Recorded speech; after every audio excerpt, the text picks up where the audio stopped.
هاي الصالة شنو رأيك؟ وقعدتك وقرايتك هنا تصير، لأن أفضل مكان بالبيت هي الصالة.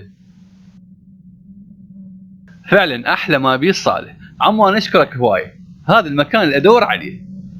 على شنو تشكرني؟ أنت مثل ابني وخطارنا بعد، وهذا واجبنا. والله أشكرك لأن وفرت لي هواية مجهود.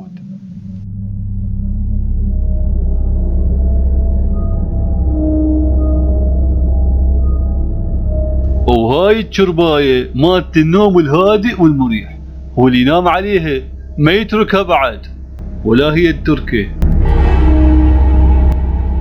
يلا يا ابني اني اترخص، تعرف اني سايق خاط، اتغدى بمحافظة واتعشى بمحافظة ثانية.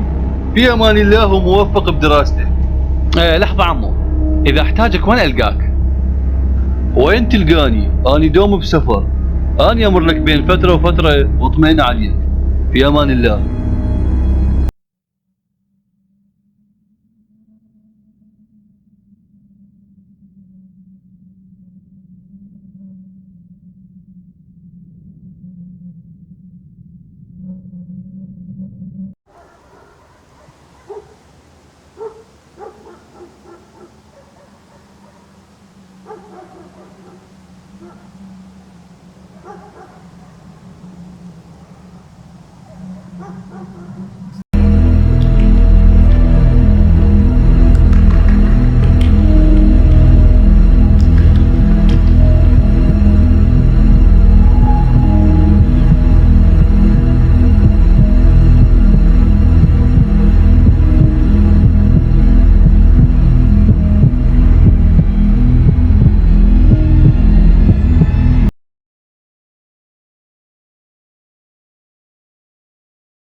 بسم الله الرحمن الرحيم.